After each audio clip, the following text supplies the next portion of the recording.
This is Newcap News with Michaela Henschel. Good evening. Home and business owners are hard at work recovering from the rainfall over the weekend, some of them dealing with major water damage. Our Matthew Churchill has the story. The rain that we've all been waiting for seemed to come down all at once on Saturday. And unfortunately, the storm didn't pass without leaving its mark. Right now we have a significant amount of claims coming in.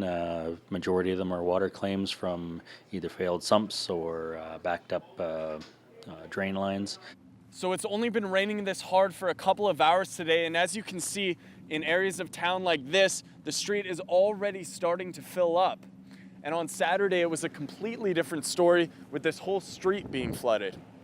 I noticed there was some water in the laundry room in the drain, so I started mopping it up with towels, and then it all just started like gushing out of the drain. It was like a fountain. The hardwood and carpet had to be taken out of the basement, and the whole rebuilding process could take months to get done. Rempel says even with 3 sump pumps going, the outside water made it impossible to clear out her basement. Oh, the streets, it was like a flash flood. Like the water levels were higher than our basement windows. Similar to Rempel, Home Hardware had a flood of its own on Saturday. Maybe after like 2 hours of continuous downpour, then water started coming in to the store. The garden center was basically flooded. Home Hardware is still assessing the damage, something they had to do last year as well. Just to give you an idea, last year's storm loss was around $40,000 after all the repairs was done. Although during disasters, sometimes damage is inevitable, there are some things you can do to prepare. Making sure that your sump pump is operating properly, that it's plugged in, that the float valve is not hung up or that it's working properly, ensuring that that's done properly. Those in the rural areas, obviously a battery backup would definitely help to be able to evacuate any water that may be happening, especially during power outages. Matthew Churchill, Newcap News. Well, it's a big day for City Council. The results of the forensic audit were released, giving residents in the border city a look back into the city's expenses dating back almost 10 years. Our Brittany Matika has more from City Hall. City Council had a lengthy meeting today with several hot topic items being on the agenda, including an amendment to the business bylaw and the release of the much-awaited forensic audit report. The amendment to the business bylaw passed after its third reading today. Council voted cannabis retailers who are looking to set up shop in the border city will have to pay $1,500 for a business license. Based on, some information and some debate that happened between council, at the end of the day, the balance of council agreed that it was the right approach to get a little bit more for those businesses at this time so that it takes a little bit less pressure off of the other taxpayers. The independent audit was done by MNP and was reviewed and accepted by Council. It reviews the expense claims of city management, the CAO, and Council dating back to 2009. Mayor Albers says the audit provides transparency and will help the current Council make improvements to ensure all proper procedures for claiming expenses are followed. Well, I think the audit gave us some very clear direction. Throughout the last couple of years, there was a lot of questions floating around the community, and the audit gave us some very clear answers to what was going on. We'll have more details on these stories and more coming up for you later in the week. Brittany Matika, Newcap News. Well, the Rotary Club welcomed the Lloydminster Rescue Squad today to talk about future purchases for the group. Thanks to a $10,000 donation from the Rotary Club, the Rescue Squad will be investing in 8 new ice suits that allow them to enter a number of situations safely. They're made to go into the water, and they're made to keep you warm and be flexible even in the water, and do a rapid extrication or a rapid rescue and remove that person from the water. Because the longer they're in the water, the worse it's going to be for them. The rescue squad is also using the donation to purchase 4 infrared thermal cameras to help detect a person's heat signature. We're also purchasing 4 infrared thermal cameras. They're the size of the iPhone. They have the capability to find people, for example, that are under a vehicle in the wintertime. As long as their body is producing heat, we'll be able to go under a vehicle and say, hey, there's someone here. The old ice suits will be sent over to Vancouver, where they will resell them to companies who may not be able to afford newer ice suits.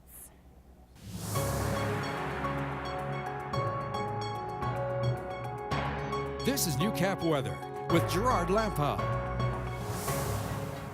Well, we went from wind warnings, heat warnings just before that on Saturday, and then the rains came, and the wind warnings have stuck around, and the rain continued to add up and add up. Some areas 3, some areas 5, some areas around Lashburn and just south of there, over 8 inches of rain, and it's still coming, although not as heavy as that first burst that caused the flooding, but the wind certainly blew a whole bunch of things around. Let's look at some of those numbers there with the wind warning still in effect. So we've struggled up to 10 heading into the morning commute. We were at 8 with those showers, and the wind gusts at times during the course of the day between 50 and 60 kilometers per hour there. Let's go back again to Saturday afternoon. This video from the Cold Lake area. You see the lightning just on the right edge of that supercell as it made its way across the Lakeland region there, and part of the reason why we've been pummeled by the effects of these storms that they went through the weekend there. It's well defined. Look at that. And as we talk to the kids at times about looking at the colorations in the clouds there,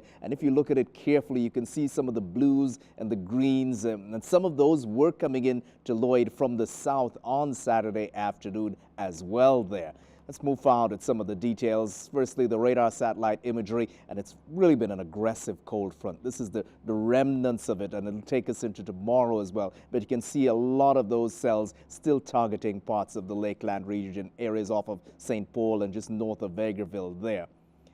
So 10 in Cold Lake proper, still showers around, overcast in the Battlefords. They've struggled up to 12. The wind warnings, though, are just in Alberta now. They haven't crossed into the Battlefords and area, but still their winds have been in that 50 to 60K corridor at various points too. 14 in Edmonton, 13 Vegreville, just 8 out to Lac-La-Biche, 11 at Isle Cross, 12 in Wainwright and Provost and Macklin areas, 13 in Vermilion, and then we've got 12 as well from Maidstone, and a quick look to the south, 16 in Lethbridge and Calgary, 14 in Kindersley, 19 in Regina, a couple 20s in Estevan and Yorkton. More details on how the rest of the week will pan out later in the show. Well, getting drivers to adhere to all safety rules like wearing your seatbelt has occupied Lloydminster RCMP for decades. And in this week's retrospect, Josh Ryan looks at how the focus remains the same despite changes in technology.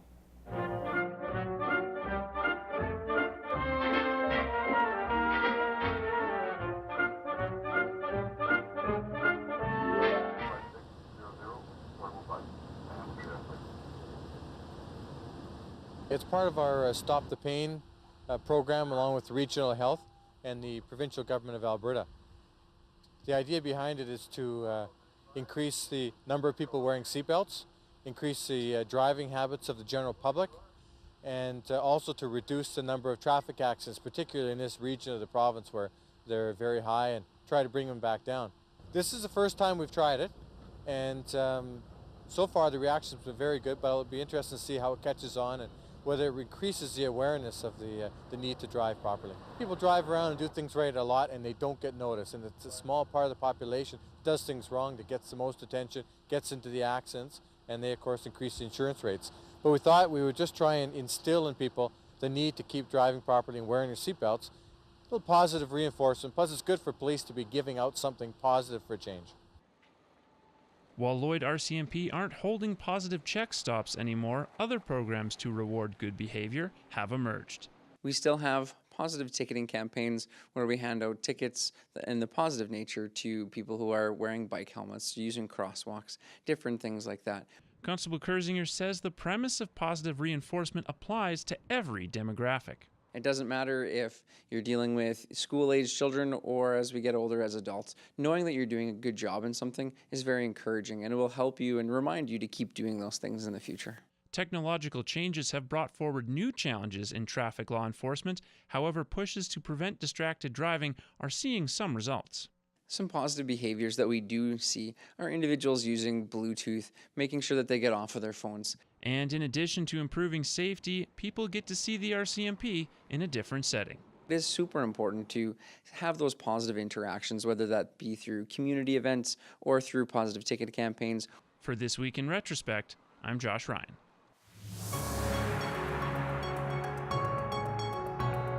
This is Newcap Sports. Well, the Northwest Prairie Pirates have struggled over the first third of their season, still in search for their first win. The Pirates had been outscored 65-11 over the opening 6 games of the Saskatchewan Premier Baseball League season, but that's all ended on Saturday. Wins of 6-0 and 11-0 in a weekend doubleheader against Swift Current have them back on the right track. And according to Lance Phillips, everything seems to be coming together at the right time. Hitting, pitching, and fielding.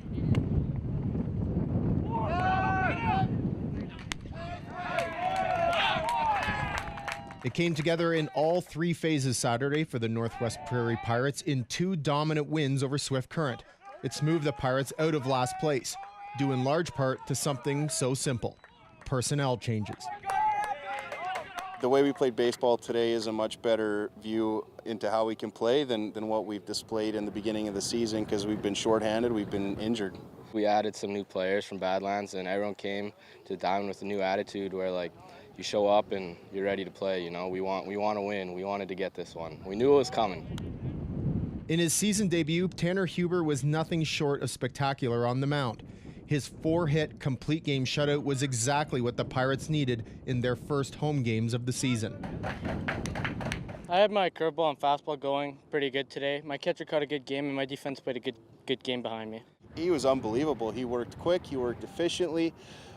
He put guys away when he had to. He got a double plays, he got his ground balls when he needed to, and that's the outing that we needed. He was dominating the strike zone. I think when you get a pitcher that dominates the strike zone, they'll keep the defense on their toes because they're going to be potentially putting the ball in play, so it keeps us all in the game. At the plate, the Pirates cranked out 16 hits and 17 runs. By far their most productive pair of games this season. Success that again comes down to simplification. We just started being shorter, quicker to the ball, not having these big long swings and missing the ball. We went back to basics in practice.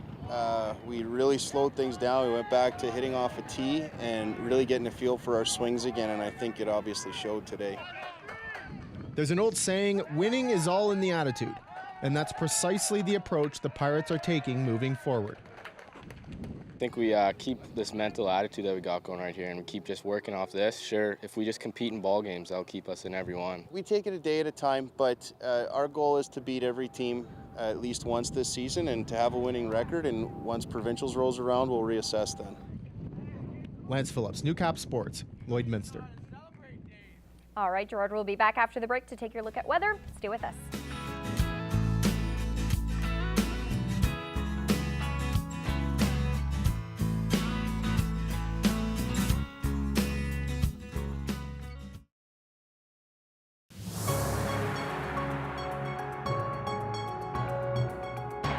This is Newcap weather with Gerard Lampa. Welcome to it, everyone. So it is pretty much a done deal in terms of the effects of that cold front. The rain is adding up, certainly. The wind is also sticking around. The wind warnings remain in effect. I think that'll probably take us into tomorrow. Let's head to the map then and see what we're dealing with as we put the map into motion there. And you can see the cold front well defined with that system as it tracks, well, out of our region in the next 24 hours there. We're stuck with some areas of showers, so we're probably good for another 2 to 5 millimeters at least. And of course, the effects of that cooler air well off of the seasonal averages. We'll hope for low teens tomorrow, maybe mid-teens. We'll see what it gives, but the wind is certainly the factor that is just plain old unfriendly, to be honest with you. 14 is what we'll aim for come tomorrow. 15 in Vermilion, 11 out to Laklabish, 18 for Edmonton areas there, 16 around Wainwright, 19 around Provost and Macklin there. And as we head to the northeast, 13 to Isle Across, 14 in Great Lake, 13 in Meadow Lake, 12 St. Walburg, 14 in Maidstone and areas, and heading to the Battlefords there, maybe 16 come tomorrow. Let's head across the country then. 17 mainly sunny skies in Vancouver, 14 some cloud cover in Edmonton, similar story in Whitehorse for their 16, showers in Yellowknife cooling off at 8, 17 in Regina, 17 as well in Winnipeg. We're heading to Toronto now, sitting at 20, mainly sunny skies for them this hour, 17 in Quebec, 10 in Halifax, 3 in St. John's, and 3 in Iqaluit with a mainly clear, well, some sunshine there on the way for them too. So back in the Battlefords then, you're sitting at 12, cloud cover pushing across the region. 9, we expect a couple more showers yet, and those would take you on into tomorrow at various points, on again, off again. The wind sticking around, pushing up to near 50 kilometers per hour, but aiming for 16 as the daytime high in the Battlefords, Unity, Maidstone, St. Walburg areas.